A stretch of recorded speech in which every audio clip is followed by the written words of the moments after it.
Assalamualaikum warahmatullahi wabarakatuh. Selamat datang di video presentasi kami yang berjudul Peran Auditor Kantor Akuntan Publik dalam Mengidentifikasi Resiko Perpajakan Klien. Saya Berlian Sasafalis, NIM 63240069, dan ada rekan saya. Saya Nura Madina Yasin, NIM 63240327. Saya Mutia Agustina, NIM 63241083. Dan saya Siti Hariro dengan NIM 63241186. Baik, selanjutnya kami akan menjelaskan bagaimana auditor dari Kantor Akuntan Publik atau KAP turut berperan penting dalam mengungkap resiko perpajakan yang dapat merugikan perusahaan maupun negara. Terbelakang dan rumusan masalah. Dalam praktiknya, banyak perusahaan yang menghadapi tantangan dalam memenuhi kewajiban perpajakan. Beberapa bahkan secara tidak sadar melanggar aturan pajak, baik karena ketidaktahuan maupun kekurangan sistem internal. Disinilah peran auditor, KAP atau Kantor Akuntansi Pajak menjadi sangat penting, tidak hanya sebagai pemberi opini atas laporan keuangan, tetapi juga sebagai pihak yang mengidentifikasi dan mengungkap potensi risiko perpajakan. Adapun rumusan masalah dalam makalah kami adalah yang pertama, apa yang dimaksud dengan risiko perpajakan dalam audit? Bagaimana auditor mengidentifikasi risiko tersebut? Apa saja tantangan dan metode yang digunakan? Dan bagaimana strategi mitigasinya? Tantangan auditor.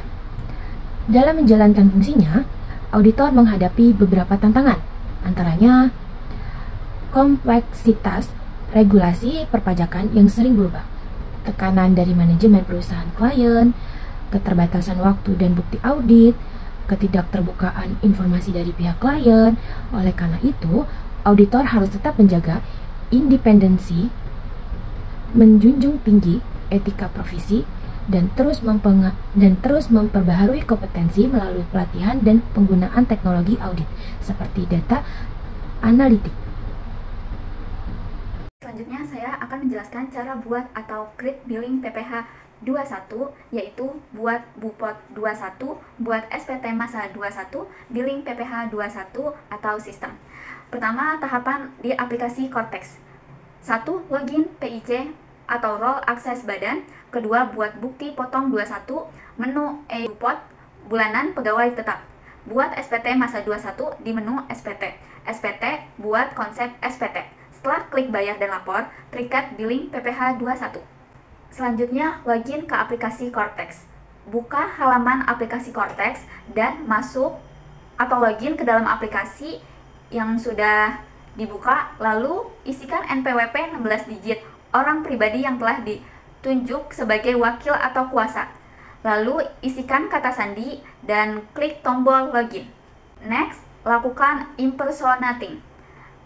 Setelah login, akan muncul tampilan halaman beranda Cortex orang pribadi, yaitu tampilan ikhtisar profil wajib pajak. Setelah itu lakukan impersonation akun instansi. Klik drop down list pengaturan akun dan pilih lalu klik akun wajib pajak instansi pemerintah. Praktik pembuatan bukti pemotongan PPh pasal 21 bulanan pegawai tetap atau BPMP. Next, pembuatan bukti pemotongan bulanan pegawai tetap. Baik, saya akan jelaskan sedikit modul e-Bupot terdiri atas pertama, BPPU atau bukti potongan pajak unifikasi. Kedua, ada BPNR, bukti potong non-residen. Ketiga, ada bukti potong penyetoran sendiri. Keempat, ada bukti pemotongan secara digunakan. Kelima, ada bukti pemotongan final dan tidak final selain pegawai tetap atau BP21. Keenam, ada bukti pemotongan PPh pasal 26 bagi wajib pajak luar negeri atau BP26. Yang ketujuh, ada bukti pemotongan masa pajak Desember atau masa pajak terakhir A1 atau BPA1. Kedelapan, ada bukti pemotongan masa pajak Desember atau masa pajak terakhir A2 atau BPA2, dan ada bukti pemotongan bulanan pegawai tetap dengan term. Dan yang terakhir, unggah dokumen yang dipersamakan dengan bukti pemotongan atau pemungutan. Next, untuk membuat bukti pemotongan PPh pasal 21 bulanan bagi pegawai tetap, pertama pilih modul e-Bupot. Kedua, ada pilih menu bukti pemotongan bulanan pegawai tetap. Pembuatan bukti pemotongan bulan pegawai tetap. Pilih menu bukti pemotongan bulanan pegawai tetap belum terbit. Klik tombol dan membuat e-Bupot pembayaran bulanan.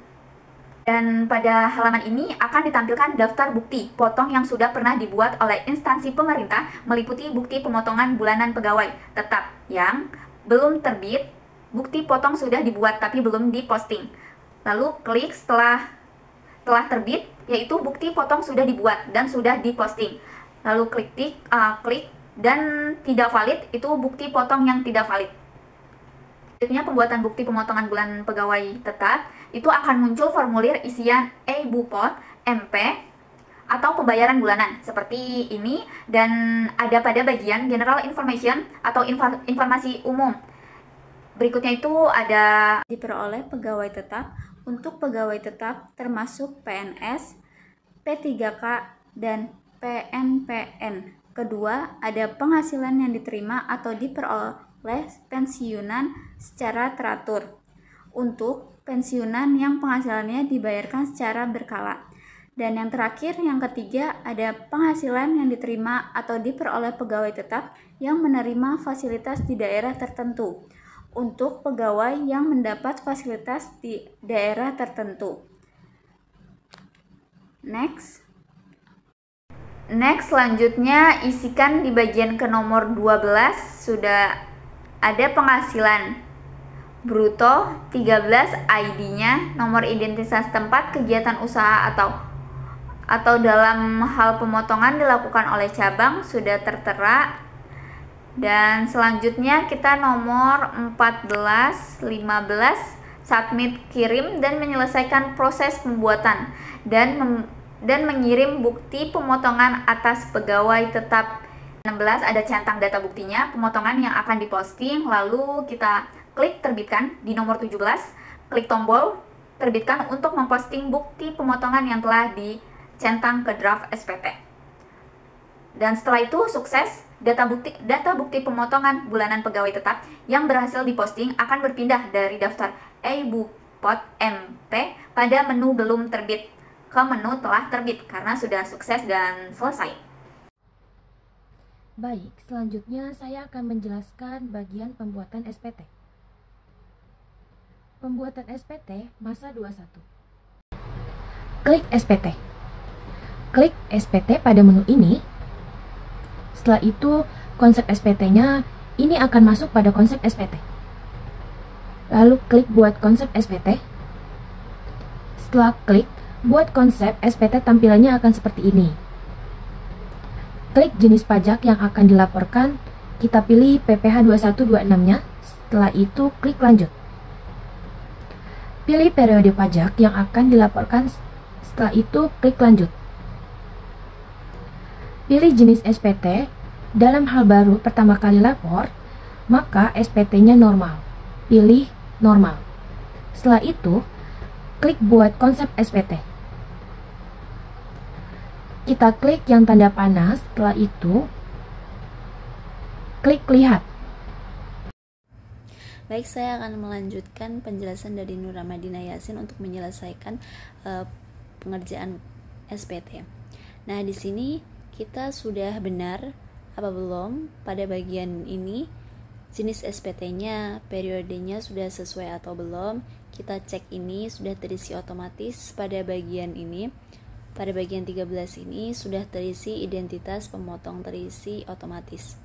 Wajib pajak hanya perlu mengecek jumlah kurang bayarnya, di sini tertera.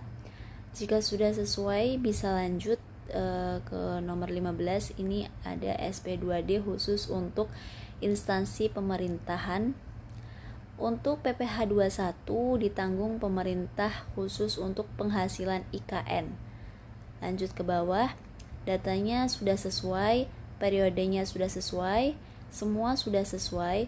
Pada nomor 18, pada bagian link bawah silahkan centang. Selanjutnya sudah otomatis nama yang muncul adalah sesuai dengan loginnya. Dalam hal ini Jika wajib pajak ingin nama yang muncul adalah nama direktur, maka pastikan login menggunakan login direktur. Setelah itu lanjut klik simpan konsep dan klik bayar dan lapor. Nah, setelah muncul apa yang sudah diinginkan, wajib pajak pilih nomor ke-23, pilih kode ODJP. Selanjutnya cek nomor NIK-nya, isi kata sandi, klik simpan dan pastikan ada keterangan sukses setelah itu. Setelah itu klik konfirmasi tanda tangan, tunggu hingga muncul notifikasi dokumen successfully signed. Kode billing akan otomatis terbentuk dan terunduh apabila status SPT kurang bayar. Selanjutnya masuk ke menu download. Nah, apabila kode billing tidak muncul, wajib pajak juga bisa mengecek pada bagian atas. Silahkan klik gambar kertas. Wajib pajak akan bisa melihat daftar billing yang baru di-create by system. Lalu scroll ke bawah ke kanan dan wajib pajak bisa mengunduhnya dan mencetaknya untuk melihat masa aktif billing selama 7 hari kerja. Silahkan wajib pajak bisa menyelesaikan pembayarannya. Setelah itu SPT masa PPh pasal 21 yang sudah dibayarkan akan otomatis tersampaikan dan akan berpindah dari daftar SPT menunggu pembayaran ke daftar SPT dilaporkan. Setelah dipastikan SPT-nya berpindah ke SPT dilaporkan, silahkan dicek PPh pasal 21 periode pajaknya sudah sesuai atau belum. Wajib pajak bisa mendownload bukti BPE-nya atau bukti pelaporannya dan bisa mendownload PDF atau cetakan SPT masa 21-nya. Jika sudah mendapatkan bukti BPE-nya, pelapor SPT pasal 21 telah selesai dilakukan. Terima kasih telah menyimak presentasi kami. Semoga materi ini dapat bermanfaat untuk menambah wawasan tentang peran penting auditor dalam menjaga kepatuhan fiskal perusahaan. Sekian dari kami, mohon maaf jika ada kesalahan. Selebihnya, wassalamualaikum warahmatullahi wabarakatuh.